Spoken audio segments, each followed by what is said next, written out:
Hello students, कैसे हैं आप लोग। जैसा कि लास्ट लेक्चर में हमने डिस्कस किया था अबाउट फाइल, तो आज हम जो मैंने लास्ट लेक्चर में बताया भी था आप लोगों को कि कुछ टॉपिक्स रह गए हैं, बच गए हैं, उसको हम कंप्लीट करेंगे। तो आज हम जो अदर टॉपिक्स हैं, जैसे पॉइंटर के कुछ टॉपिक्स रह गए हैं, डायनेमिक मेमोरी एलोकेशन है, स्ट्रिंग फंक्शन है, की न्यूमेरिक टाइप है, ये अलग अलग टाइप्स हैं, कुछ टॉपिक्स हैं जिसको हमें कंप्लीट करना है। तो मैंने भी बताया था कि हम जब भी नेक्स्ट लेक्चर होगा तो हम आपको स्ट्रिंग पढ़ाएंगे, ठीक है। तो आज हम स्ट्रिंग के बारे में डिस्कस करेंगे आपसे कि स्ट्रिंग क्या होता है, कैसे यूज करना है, ठीक। तो स्ट्रिंग क्या है? एक्चुअली स्ट्रिंग एक एरे ही है, जो आपने एरे पढ़ा है, आपने one dimensional array, two dimensional array. तो जो स्ट्रिंग है वो एरे ही है, बस डिफरेंस क्या है वो हम समझ लेंगे तो फिर स्ट्रिंग को आगे एलिब्रेट करने में या आपको समझने में प्रॉब्लम नहीं है। तो डिफरेंस क्या है नॉर्मल एरे में, स्ट्रिंग में क्या डिफरेंस? जैसे कि एरे क्या है, जैसे आपने लिखा इंट ए 10, ये क्या रिप्रेजेंट कर रहा है कि एक एरे है जिसकी मैक्सिमम साइज 10 है, मतलब एक एरे है इसमें मैक्सिमम 10 इंटीजर वैल्यू आप स्टोर कर सकते हैं। एक लिस्ट है इसमें मैक्सिमम आप 10 वैल्यू स्टोर कर सकते हैं, मैक्सिमम 10 वैल्यू। ये जो मैं बोल रहा हूं ध्यान सुनिएगा, मैक्सिमम 10 वैल्यू। बट इसी एरे ए को अगर मैं कैर इस डेटा टाइप को डेटा टाइप यूज कर लूं, मैं अगर कैर से डिक्लेयर कर देता हूं सेम साइज लिख रहा हूं, तो जो अब तक ये भी एरे ही है, ये तो एरे था, ये भी एरे ही है, बट इन दोनों में डिफरेंस क्या जाता है? दिस इज न्यूमेरिक एरे, इन्हें क्या कहेंगे हम? Numeric array. और इससे बोलते हैं हम कैरेक्टर एरे। क्यों? क्योंकि आपने इसको कैर से डिक्लेयर किया है, ठीक। इसी कैरेक्टर एरे को कहा जाता है स्ट्रिंग। क्या कहते हैं इसको? स्ट्रिंग, ठीक। तो जो डिफरेंस क्या है? पहला डिफरेंस यही है, इसका टाइप इंट है, इसका टाइप कैर है। एक डिफरेंस और है, इस इंटीजर एरे ए के अंदर मैक्सिमम 10 वैल्यूज स्टोर कर सकते हैं, बट इस स्ट्रिंग के अंदर, इस कैरेक्टर ए के अंदर मैक्सिमम 9 वैल्यू स्टोर कर सकते हैं, 10 नहीं कर सकते, एक कम। जितनी साइज भी लिखी हुई है उससे कम। यही दोनों में डिफरेंस है, इसीलिए अलग अलग फंक्शन है। इसके सारे फंक्शन जो ए में वर्क करते हैं एरे में, चाहे वो इनपुट आउटपुट से रिगार्डिंग कोई भी फंक्शन हो, यहां भी वर्क करेंगे, लेकिन इसके लिए अलग से कुछ फंक्शन डिजाइन किए गए हैं, स्पेसिफिक है इस स्ट्रिंग के लिए, उसको यहां यूज नहीं कर सकते। वो सिर्फ कैर एरे पर ही वर्क करता है। हमें उन्हीं सारे फंक्शन के बारे में डिस्कस करना है आपसे, ठीक। वो इस सिलेबस में दिए, तो कहने का मतलब इसमें 9 वैल्यू स्टोर कर सकते हैं। तो आपको क्वेश्चन नहीं आएगी, प्रॉब्लम आपको तब करें सर ये एक वैल्यू कम क्यों कर देंगे? क्योंकि जो भी स्ट्रिंग के रिगार्डिंग फंक्शन है, उस फंक्शन को रन करने के लिए जो कि लाइब्रेरी फंक्शन है, उसको यूज करने के लिए एक डिफरेंस कर दिया गया है दोनों में, कि वो अगर वो वैल्यू इसके, वो जो एक्स्ट्रा वैल्यू बता रहा हूं ना, 10th वैल्यू, वो 10th वैल्यू अगर इसके पास नहीं है तो वो सारे फंक्शन इसे वर्क नहीं करेंगे। तो इसलिए कहा गया कि जब स्ट्रिंग जो भी होगी उसमें मैक्सिमम n-1 ही कैरेक्टर स्टोर कर सकते हैं। अगर आपने साइज n है तो n-1 वैल्यू स्टोर कर सकते हैं। तो सर लास्ट वैल्यू क्या होगी, नेक्स्ट वैल्यू क्या होगी? n-1 तक तो अपनी वैल्यू हमारी वैल्यू होगी जो इनपुट करेंगे। लास्ट वैल्यू क्या होगी? Last value is called null value. क्या बोलते हैं इसको? Null value. Single quote /0 single quote, this is symbol and null value का। अब कीबोर्ड पे टाइप करना होगा, सिंगल कोट टाइप करेंगे, स्लैश टाइप करेंगे, 0 और देन अगेन सिंगल कोट। ये नल वैल्यू का सिंबल है। कैसे? अभी दिखाता हूं मैं आप लोगों को, अभी देखिए। जैसे कि आपने लिखा कैर A5, मैंने आपको बताया था कंपाइल टाइम इनिशियलाइजेशन इन न्यूमेरिक एरे, जब हम 1D एरे की बात कर रहे थे। यहाँ पे भी हम सिंगल कोट के साथ इस एरे के अंदर वैल्यू स्टोर कर सकते हैं। कैसे? मान लीजिए लिखा कैपिटल A E, इस वैल्यूज आप कुछ भी सकते हैं, I O, यहाँ पे सिंगल कोट लगा रहा हूं। क्यों? मैंने बताया था, जब मैंने लेक्चर स्टार्टिंग बताया था यूनिट 1 में, डेटा टाइप बता रहा था मैं आपको, टोकन बारे बता रहा था मैं, कि ये कैरेक्टर वैल्यूज अगर कहीं यूज करनी है, कैरेक्टर कांस्टेंट कहीं यूज करना है तो हमेशा सिंगल कोट के साथ लगाते हैं। अगर सिंगल हटा देंगे तो एरर आ जाएगी, ये कंपाइल एरर है। हमेशा कैरेक्टर वैल्यूज को, कांस्टेंट को, ये कांस्टेंट ही तो है, ये तो यही रहेगा, बी तो नहीं बनते हैं, कांस्टेंट है, तो ये हमेशा सिंगल कोट के साथ यूज करेंगे। कितने हो गए? ए 4, यहाँ 4 है, यहाँ 6 कर देंगे, AEIOU 1 2 3 4 5, ये 6 है बट हम 5 ही कर सकते हैं। जैसे हम यहाँ पे 5 कर दिया, मैंने मान लो सपोज दैट 5 कर दिया और यहाँ में 5 देते, रॉन्ग है, हम क्या करेंगे? हम सिर्फ फुल ट्री यूज कर सकते हैं। Fifth is null, single quote /0 single quote then curly brace semicolon, single quote के साथ यूज करेंगे। ऐसा क्यों? ये लास्ट वैल्यू बता रही है, ये स्ट्रिंग ए का लास्ट कैरेक्टर है, इसके आगे वैल्यू स्टोर नहीं की जा सकती। मतलब स्ट्रिंग का एंड बताएगा वो, जब तक एंड नहीं पता होगा कोई फंक्शन वर्क नहीं करेगा। जब भी हम स्ट्रिंग के रिगार्डिंग कोई फंक्शन यूज करेंगे, अभी बताऊंगा आगे मैं, वो सारे फंक्शन ये चेक करते हैं कि जो स्ट्रिंग जिस पर वो फंक्शन अप्लाई किया जा रहा है, क्या उसका लास्ट कैरेक्टर नल वैल्यू है। अगर नल वैल्यू नहीं है तो वो फंक्शन वर्क नहीं करेगा, इसीलिए हम नल वैल्यू यूज करते हैं। That means termination of the string, ये स्ट्रिंग टर्मिनेट करता है, यानी किसी भी स्ट्रिंग का लास्ट कैरेक्टर नल होगा। ठीक है, इसीलिए जो जितने भी साइड डिक्लेयर करते हैं हम स्ट्रिंग में, उसमें more than your values, more than +1 value, जितनी आपका वैल्यू है उससे एक ज्यादा, उतनी वैल्यू उतना साइज आप डिक्लेयर करेंगे। खैर यहाँ पे कंपाइल टाइम में अगर इसको यूज नहीं भी करेंगे तो कोई फर्क नहीं पड़ेगा। बताया था मैंने आपको कि जब आप कंपाइल टाइम इनिशियलाइज करते हैं या तो वैल्यूज यहाँ दे दीजिए, अपने आप ये साइज कैलकुलेट कर लेगा, काउंट कर लेगा कि हमें कितनी वैल्यू चाहिए, कितना हमें साइज जाना चाहिए। इसको आप स्किप कर सकते हैं, लेकिन कंपाइल टाइम में, जब रन टाइम में करेंगे तब तो देना ही पड़ेगा। तो स्ट्रिंग क्या हुआ? Group of character, character group ही तो है, 1 2 5, ये 4 कैरेक्टर का ग्रुप है और लास्ट कैरेक्टर क्या इसमें है? नल, जिसको काउंट नहीं करते हैं क्योंकि वो स्ट्रिंग का ही पार्ट है, मतलब एक इनबिल्ट वैल्यू है। तो हम कह सकते हैं स्ट्रिंग क्या है? String is a group of character with null value. अगर हमने नल वैल्यू ये नहीं लगाई तो वो स्ट्रिंग नहीं बनेगा। ठीक, ग्रुप ऑफ कैरेक्टर तो होगा लेकिन स्ट्रिंग नहीं होगी। और डेफिनेशन क्या बनी स्ट्रिंग की? Group of characters with null value is called string. ठीक है, और सिंटैक्स क्या है, कैसे इसको आप डिक्लेयर करेंगे? ऊपर ही लिखा हुआ है क्या? कैर एरे का नाम लिख दीजिए, मान लिया कोई एरे का नाम ए ले लिया, मैक्सिमम साइज यहाँ 10 कर दी, स्ट्रिंग बन जाएगा। और यहाँ डायरेक्ट लिख सकते हैं you can store only 9 maximum 9 characters.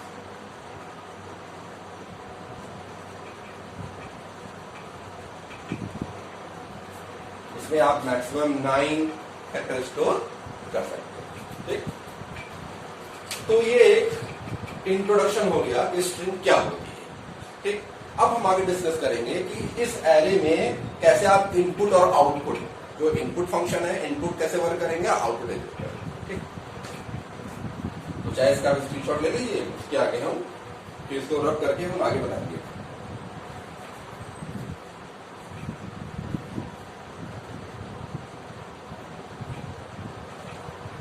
तो अब नेक्स्ट हेडिंग इसमें है कि how we input in string, IU in string, मतलब इनपुट और आउटपुट। तो पहले हम इनपुट समझते हैं। इनपुट के 2 तरीके हैं, एक तो कंपाइल टाइम, एक है आपका कंपाइल टाइम और एक आपका है रन टाइम। कि हम किसी स्ट्रिंग, कोई भी एरे के अंदर हम 2 तरह से इनपुट कर सकते हैं, कंपाइल टाइम और रन टाइम। अगर आप उस किसी स्ट्रिंग में, किसी एरे में, कैरेक्टर एरे में अगर आप कंपाइल टाइम इनपुट करना चाह रहे हैं, अभी मैंने बोर्ड पे जाया था, वही कंपाइल टाइम है, दोबारा बता देता हूं। कंपाइल टाइम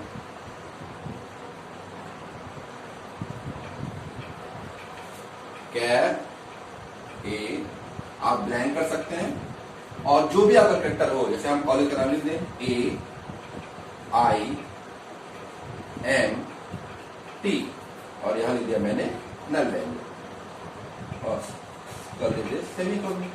यहाँ पे साइज मैंडेटरी नहीं है, जरूरी नहीं है, आप हटा सकते हैं, स्किप कर सकते हैं, ऑटोमेटिक साइज कैलकुलेट कर लेगा। साइज कितनी होगी 5, 4 नहीं होगी, काउंट करेगा इसमें। लेकिन तभी तो 4 डेटा स्टोर 4 कैरेक्टर स्टोर कर पाएंगे अगर 5 होगा तो। ठीक, ये तो हो गया आपका कंपाइल का। आप ऐसे भी कर सकते हैं और कैर ए डबल कोट में AIMT,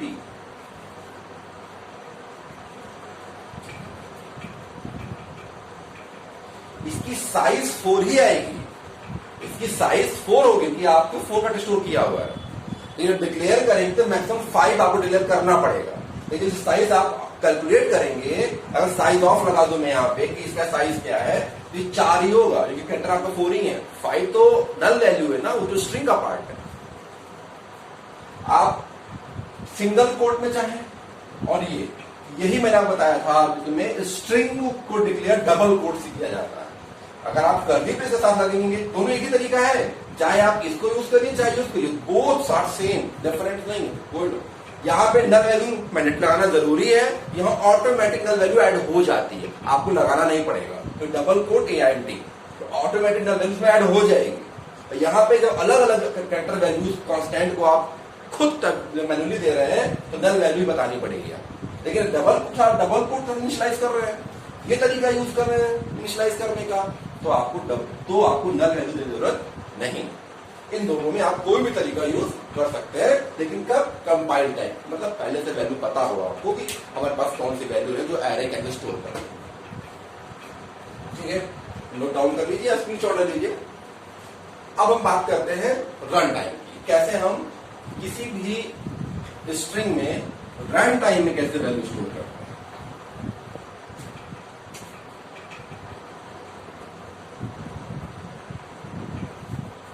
रन टाइम में क्या है पता है आपको, स्कैनर। अगर न्यूमेरिक एरे हमारे पास है तो हम क्या यूज करेंगे, स्कैनर यूज करेंगे। ठीक, यहां पे क्या तरीका है यहां समझिएगा, मैं बार स्कैनर से बताऊंगा, इसके बाद जो फंक्शन है इसके यूज से बताऊंगा। तो वॉइड मेन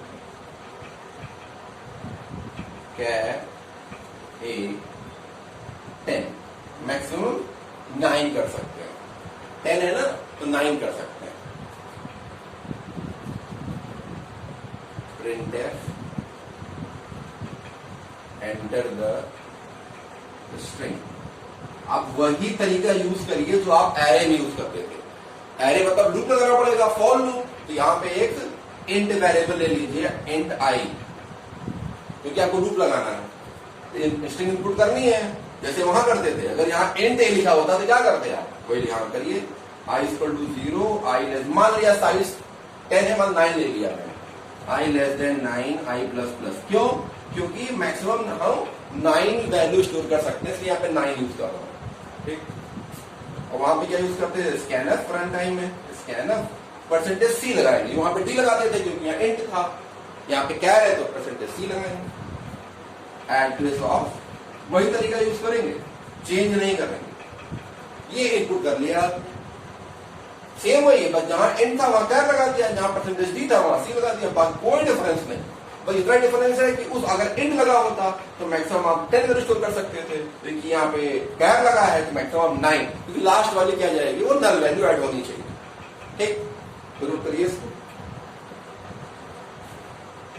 अब देखिए क्या प्रॉब्लम आएगी इसमें, प्रॉब्लम क्या है इसमें।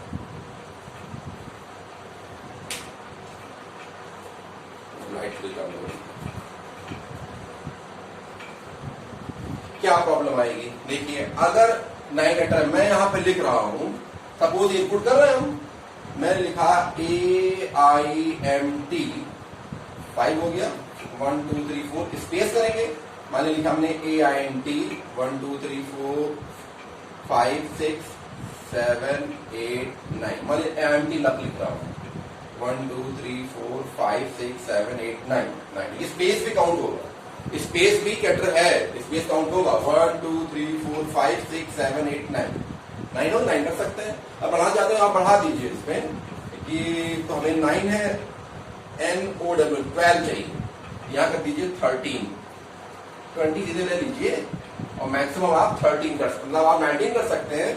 मतलब कितना है 1 2 3 4 5 6 7 8 NOW 1 2 3 4 5 6 7 8 9 10 11 12 और 20 है 19 कर सकते हैं, 12 कर रहे हैं, कोई बात नहीं। तो हमने ये इनपुट किया, ठीक। अब इसको प्रिंट करना है हमको, तो प्रिंट कर लो for I 0 I less than 9 I plus plus, यहाँ 9 नहीं तब इस पे आप 12 कर दीजिए क्योंकि हमारे पास 12 है। और वही तरीका जो वहां पे यूज करते थे प्रिंटफ परसेंटेज C, वहां डी लगा देते हैं, यहाँ पे C यूज करेंगे, ठीक। अगर ये पार्ट नहीं दिख रहा है तो मैं यहाँ ऊपर लिख देता हूँ आपको, अगर ये आपको नहीं एक्सप्लेन हो रहा है मैं यहाँ लिख दूंगा for I equal to 0 I less than 12 I plus plus print F percentage C AI, ठीक, यूज कर लिया हमने। अब देखिए अगर हम ये इनपुट करते हैं तो इस प्रिंटफ जो आउटपुट है ये आउटपुट आना चाहिए, ये आउटपुट आना चाहिए, बट ये आउटपुट नहीं आता। आउटपुट क्या आता है, ओनली आउटपुट आएगा AIMT, यही आउटपुट आएगा। जो स्पेस के बाद लखनऊ लिखा हुआ वो प्रिंट नहीं होगा, जबकि इनपुट पूरा लेगा ये 12, क्योंकि हमारे पास मैक्सिमम 12 आप कैटर कर सकते हैं, मैक्सिमम 19 कर सकते हैं, लेकिन 12 इनपुट कराना है, लूप 12 टाइम चलेगा। और 1 2 3 4 5 6 7 8 9 10 11 12 वैल्यू इनपुट हो जाएगी। जब I वैल्यू 12 होगी फ्रॉम 0 टू 11 हो जाएगा, 12 कंडीशन फॉल्स जाएगी, यानी मैक्सिमम 12 कैरेक्टर ये लूप इनपुट कर देगा। लेकिन ये भी 12 टाइम ही चलेगा लूप ये, लेकिन प्रिंट 8 पहला ही वो करेगा, स्पेस के बाद या स्पेस को प्रिंट नहीं करेगा। क्यों? होता क्या है, जब आप स्कैनर के थ्रू AIMT पर स्पेस प्रिंट करते हैं, स्पेस बार, किसका स्पेस बार, कीबोर्ड का, तो नल वैल्यू ऐड हो जाती है। स्पेस बार जो है नल वैल्यू ऐड कर देता है। अगर आप लूप लगाते हैं तो, अगर आप लूप लगाते हैं तो इसीलिए, और नल वैल्यू क्या होती है, स्ट्रिंग का लास्ट कैरेक्टर होता है, और लास्ट के बाद वैल्यू प्रिंट स्टोरी नहीं होती आपके प्रोग्राम में। तो जब आप इसको लूप चलाकर रन करते हैं तो सिर्फ पहली वैल्यू स्टोर होती है, बाकी वैल्यू प्रिंट नहीं होती, क्योंकि उसको स्ट्रिंग का लास्ट कैरेक्टर मिल गया, तो अब वो प्रिंट नहीं करेगा।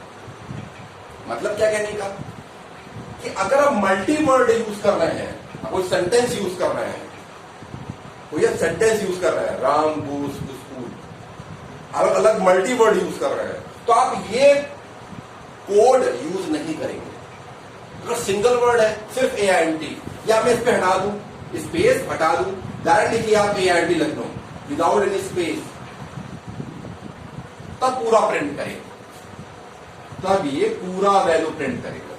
अगर मैं स्पेस हटा दूं, पूरा लिखूं AIMT Lucknow without any space, तब आउटपुट आपका प्रॉपर आउटपुट आ जाएगा, क्योंकि आपने स्पेस बार दबाया, नल वैल्यू मिली नहीं, और 12 टाइम लूप चल रहा है, एरे में स्टोर हो गया। अब एरे में स्टोर हो गया, ये लूप उस एरे की वैल्यू को प्रिंट कर देगा। समझ में आई? इसीलिए हम कैरेक्टर एरे केस में, स्ट्रिंग के केस में इस कोड को यूज नहीं करते इनपुट और आउटपुट के लिए। ठीक है, अगर मल्टी वर्ड है तो, सिंगल वर्ड है तो कोई बात नहीं, आप यूज कर सकते हैं। मल्टी वर्ड अगर है तो हम इसको यूज नहीं करते। तो क्या यूज करते हैं? अगर ये यूज नहीं करते तो क्या यूज करते हैं? तो आप इसको चाहे लिख सकते हैं, क्योंकि वही आप एरे पढ़ते आए, वही यहाँ भी लिखा हुआ, अंतर कितना, वहां एंड था, यहाँ पर कैर है, वहां परसेंटेज B था, परसेंटेज C, इतना ही डिफरेंस है। अच्छा, अगर मल्टी वर्ड है तो क्या करें? अगर मल्टी वर्ड है तो क्या करें? तो हम कैसे इनपुट आउटपुट करें कि हमारा, जैसे कि हमारी सारी वैल्यू, सारे वर्ड प्रिंट हो जाए?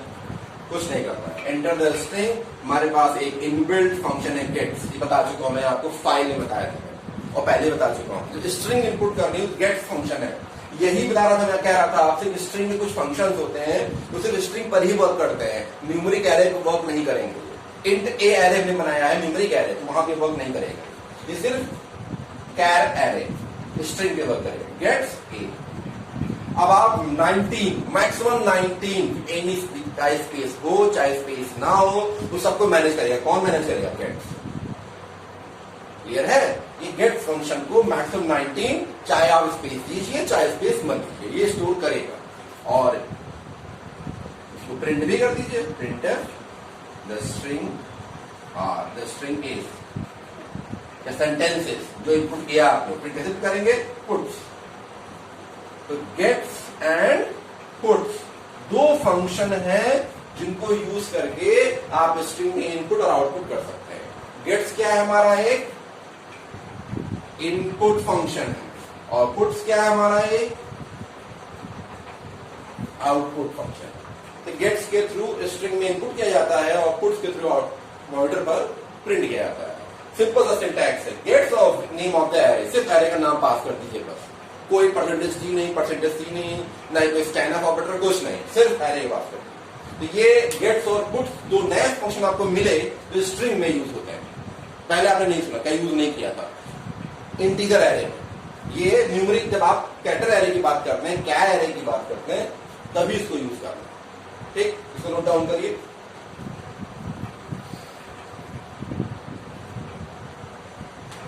तो ये तो हो गया आपका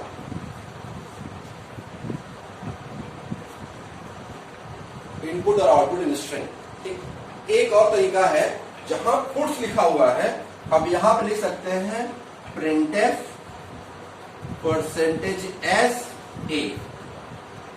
ये परसेंटेज एस जो है, जब प्रिंटर लगाएंगे तब ये फॉर्मेट स्ट्रिंग है, जैसे परसेंटेज डी है, परसेंटेज एफ है, परसेंटेज सी है, वैसे परसेंटेज एस भी होता है स्ट्रिंग के लिए। इसके लिए स्ट्रिंग, लेकिन बेस्ट ये पुट्स यूज करेंगे। बता दे रहा हूं इसलिए हम पता हो परसेंटेज एस तक क्या होता है।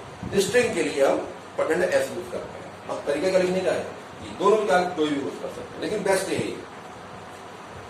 ये तो हो गया स्ट्रिंग में इनपुट और आउटपुट करना, कैसे स्ट्रिंग क्रिएट करते हैं और कैसे स्ट्रिंग को हम प्रिंट।